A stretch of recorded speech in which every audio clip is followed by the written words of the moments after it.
కాకినాడ జిల్లా శంకవరం మండలం అన్నవరం గ్రామం హైవే నందు వెంకటరమణ ట్రావెల్స్ బస్సులో బంగారం ఆభరణాలు చోరీ కేసులు ముద్దాయిని కత్తిపూడి వద్ద అరెస్ట్ చేసిన అన్నవరం పోలీసు సందర్భంగా అన్నవరం ఎస్ఐ మాట్లాడుతూ ఈ కేసుకు సంబంధించి నా ముద్దాయిని గుంటూరు జిల్లా దాచేపల్లి గ్రామానికి చెందిన బైసాని సందీప్ సన్ ఆఫ్ కోటేశ్వరరావుగా గుర్తించమని ఇతనికి కత్తిపూడిలో తాళాలు వేసిన ఇంటిలోకి చొరబడి చేసినట్టుగా కూడా గుర్తించామని ఈ కేసు నిమిత్తం ప్రతిపాడు మెజిస్ట్రేట్ ముందు హాజరు పంచుతున్నామని మీడియా ప్రతినిధులకు తెలిపారు.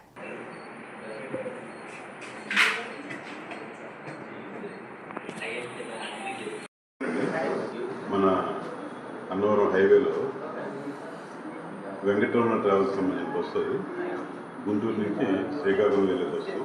ఆ బస్సులో ఒక పాసింజర్, లేడీ పాసింజర్ భారతి గారని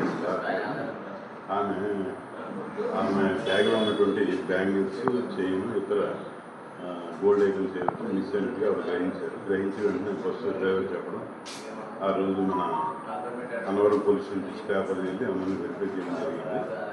కానీ ఆ రోజైతే మనకి ఈ ప్రాపర్టీ అయితే దొరకలేదు. ఆమె రిపోర్ట్ బేస్ చేసుకుని ఒక కేసు రిజిస్టర్ చేయడం జరిగింది. రిజిస్ట్రేషన్ చేసిన తర్వాత ఏదైతే ఆ బస్సులో ట్రావెల్స్ లిస్ట్ ఉంటుందో ఆ లిస్టు పరిశీలించి సైంటిఫిక్గా దీన్ని ఎవాల్వ్ చేసుకుని ముందుకు వెళ్తే ఈ కేసులోని బైసాన్ సందీప్ అనే వ్యక్తిని ఈ కేసులో ముద్దాయిగా మనం ఐడెంటిఫై చేసామండి. ఐడెంటిఫై చేసిన తర్వాత ఈరోజు ఈ బైసాన్ సందీప్ అనే వ్యక్తిని సన్ ఆఫ్ కోటేశ్వరరావు అండి, ఈయన దాచేపల్లి మండలం గుంటూరు జిల్లా అండి. ఈయన ఈరోజు మన కత్తిపూడి జంక్షన్లో మధ్యాహ్నం 3:30 గంటల 2:30 గంటల సమయంలో అన్నవరం శ్రీగారు గారు అరెస్ట్ చేయడం జరిగింది. రిమాండ్కి పంపడం జరుగుతుంది. ఈయన ఈ కేసుతో పాటు డిసెంబర్లో జరిగిన కత్తిపూడిలోని ఒక ఇంటి దొంగతనం కేసు సంబంధించి కూడా ఈయన బాధ్యత అని చెప్పేసి తెలిసింది. ఆ కేసులో కూడా ఈయన అరెస్ట్ చేస్తారు.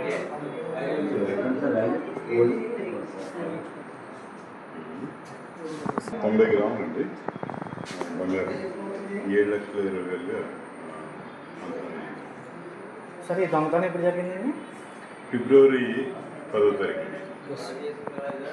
దొంగను పట్టుకుంది మాత్రం ఈ రోజండి. ఇవ్వండి. ఆ వ్యక్తిని, సంబంధిత వ్యక్తిని ఇవ్వండి. ముద్దాయిని పట్టుకున్నది ఈరోజు పట్టుకుంది.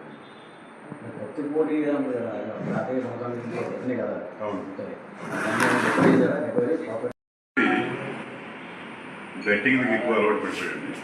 దాంతో ఏంటంటే సులువుగా డబ్బులు ఎలా సంపాదించాలని చెప్పేసి ఈయన గతంలో ట్రావెల్ బస్సులో మార్నింగ్ స్టార్ రైల్వే బస్సులో పనిచేసిన అనుభవం ఉంది. ప్లేన్ దగ్గర బాయ్ గారు అనుభవంతో బీకాం కూడా చదువుకున్నాడు. ఆ బస్సులో చేసిన అనుభవంతో ఇది సులువైన మార్గం కింద ఈయన కూడా ఒక పాసింజర్ టికెట్ తీసుకుంటాడు.